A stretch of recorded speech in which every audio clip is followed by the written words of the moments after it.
Chapter 26 दिल से नफरत। अनु को ये बात परेशान कर रही थी कि उसके पीछे से आदित्य और स्पर्श के बीच तान्या को लेकर कुछ तो बात हुई है जो शायद उसे नहीं पता, क्योंकि ऐसे कैसे स्पर्श को बिना बताए तान्या का घर पता होगा। उसे कैसे मालूम? उसे खुद पर इतना कॉन्फिडेंस तो था कि तान्या और उसका कोई कंपैरिजन नहीं है, पर फिर उसे गुस्सा तो आना ही था ना, और उसका गुस्सा आना लाजमी भी था। आफ्टर ऑल उसकी आदित्य से शादी होने जा रही थी। वो मन ही मन कह रही थी कि अगर उस अड़ियल तान्या ने आदित्य को छोड़ ही दिया था तो उसे कहीं दूर क्यों नहीं चले जाना था। इससे अच्छा होता कि वो कहीं दूर चली जाती, हम सबकी जिंदगी से दूर, हमेशा हमेशा के लिए। और अभी इस तरह से वो वापस क्यों आई है, और वो भी तब जब उसकी और आदित्य की शादी करीब है। उसके लिए अच्छा होगा अगर वो उनकी शादी के बीच ना आए, नहीं तो वो उसकी जिंदगी जो ऑलरेडी इतनी खराब है उसे नर्क बना देगी। और फिर उसे अचानक ही एहसास हुआ कि वो कुछ ज्यादा ही सोच रही है। इतने में वो उस एरिया में पहुंच जाते हैं जहां तान्या का घर था। उस एरिया को देखकर अनु मन ही मन सोचती रही कि तान्या यहाँ कैसे रह सकती है। ये मोहल्ला तो भिखारियों और गरीब लोगों के लिए बना है। अनु ने कभी इतनी गंदी कॉलोनी नहीं देखी थी।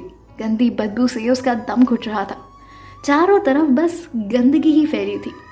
अचानक स्पर्श ने गाड़ी रुकी और कहा, यहाँ से हमें तान्या मैम के घर तक चलकर ही जाना होगा, क्योंकि गली पतली होने के कारण गाड़ी आगे नहीं जा सकती सर। अनु को लगा कि ऐसी गंदगी में चलकर वो कैसे जाएगी, पर उसे आदित्य के लिए जाना तो था ही। तो वो गाड़ी से उतरी और चलने की कोशिश कर रही थी, ये सोचते हुए कि वो चलेगी कैसे। रास्ते में चलते हुए उसे लग रहा था कि वहां रहने वाले लोगों से दूर रहे ताकि उसे कोई इन्फेक्शन ना हो जाए। उसे उस एरिया में बहुत चिढ़ हो रही थी, इसलिए जब वो तान्या के घर पहुंचे तो उसने राहत की सांस ली। उसे लगा कि अब हम जल्दी से तान्या से मिलकर वापस इस गंदी सी कॉलोनी से बाहर निकल जाएंगे। अभी भी टाइम बाकी है, लंच पॉसिबल हो सकता है। अगर आदित्य की बात ना होती तो अनु ऐसी गंदी कॉलोनी में कभी नहीं जाती। अभी भी वो सिर्फ इसीलिए आई थी ताकि आदित्य को लगे कि अनु को तान्या की फिक्र है और वो उससे थोड़ा इम्प्रेस हो सके। उसने आदित्य के हाथों से, मतलब पहले तो बस हाथ पकड़ के चल रही थी, लेकिन उसके बाद उसने तान्या का हाथ जोर से पकड़ लिया और उससे पूछा, क्या तुम्हें यकीन है कि तान्या यहीं रहती है? और वो ऐसा कैसे कर सकती है? I mean, वो यहाँ कैसे रह सकती है? अगर मैं उसकी जगह होती तो मैं और मेहनत करती, पर ऐसे गंदगी में कभी नहीं रहती। वो फिर से आदित्य को एहसास दिलाना चाहती थी कि ये तान्या की गलती थी। वो ऐसे गंदगी में रहती थी। अगर वो इतनी अड़ियल ना होती तो शायद उसका एक छोटा सा साफ सुथरी जगह पर घर तो एटलीस्ट हो ही जाता। फिर मन ही मन उसे एहसास हुआ कि वो कितनी बेवकूफ़ थी जो अपनी तुलना तान्या से कर रही थी।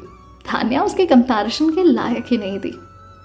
वहीं आदित्य को खुद को भी बहुत गुस्सा आ रहा था। वो भी यही सोच रहा था कि तान्या इतनी गंदी बस्ती में कैसे रह सकती थी। उसने सोचा था कि इस बार वो किसी तरह से तान्या को कन्विंस कर ही लेगा कि वो उससे वो पैसे ले ले, क्योंकि वो उसे ऐसी गंदी जगह पर रहते हुए बिल्कुल नहीं देख सकता था। अनु और आदित्य दोनों चले जा रहे थे और स्पर्श उनके पीछे चलता जा रहा था। कुछ ही देर बाद वो एक जगह पर रुका और उसने घर की तरफ इशारा करते हुए कहा। आदित्य से उसने कहा कि सर, ये तान्या मैम का घर है। आदित्य ने उसे दरवाजा खटखटाने के लिए कहा। स्पर्श ने धीरे से दरवाजा खटखटाया, पर अंदर से तो कोई जवाब ही नहीं आया। उसने एक बार फिर थोड़ा जोर से खटखटाया, पर तब भी अंदर से कोई आवाज नहीं आई। अनु से अब बर्दाश्त नहीं हो रहा था। वो और भी ज्यादा उस गंदगी में नहीं रुकना चाहती थी, तो उसने आदित्य से कहा, शायद कोई घर पे नहीं है, तुम्हें जो भी तान्या से कहना है तुम उसे फ़ोन पर कह देना, और जब वो मान जाए तो उसे ये चेक भी भिजवा देना। अभी चले। तभी अचानक 2-4 घर छोड़कर एक आदमी ने घर से बाहर निकलकर पूछा, आप यहाँ किसे ढूंढ रहे हैं? तभी स्पर्श ने उसको थोड़ा पास जाकर उससे कहा, माफ़ कीजिएगा सर, पर क्या आप जानते हैं कि तान्या का परिवार कहाँ है? क्योंकि काफ़ी देर से हम दरवाज़ा खटखटा रहे हैं पर अंदर से कोई जवाब ही नहीं दे रहा। तो उस आदमी ने कहा, अच्छा तो आप आहूजा जी के परिवार से को ढूंढ रहे हैं? तब तो आप एकदम गलत समझ पर आए हैं। कल रात उनके घर कुछ हुआ था। शायद वो लोग इस वक्त हॉस्पिटल में होंगे। हॉस्पिटल का नाम सुनकर आदित्य जोरों से डर गया। उसने पूछा, क्या क्या हुआ था कल यहाँ? तभी उस आदमी ने उन्हें पिछली रात जो कुछ भी हुआ वो सब कुछ बता दिया। आदित्य पूरी बात जानकर हैरान रह गया। उसे पता था कि राजेश की तबीयत ठीक नहीं थी, इसीलिए शायद वो ये सब कुछ सहन नहीं कर पाए होंगे। फिर उसने सोचा कि जब चाचा हॉस्पिटल में हैं तो उनके पास हॉस्पिटल का बिल देने के लिए पैसे कहाँ से आएंगे। अब उसे एक और वजह मिल गई थी तान्या को जल्द से जल्द उस चेक को देने की। आदित्य ने तुरंत स्पर्श से हॉस्पिटल चलने के लिए कहा। ऐसे हालातों में अनु भी कुछ नहीं बोल पाई और चुपचाप उनके साथ हॉस्पिटल चली गई। पर ऐसा नहीं था कि अनु बहुत दयावान थी। पिछली बार तान्या से की हुई मुलाकात उसे याद आई। तान्या का वो शर्मसार चेहरा और उम्र दराज हालत उसे अच्छी तरह से याद थी। उसे याद था कि किस तरह से तान्या ने जब उन्हें देखा तो वो भागने लगी।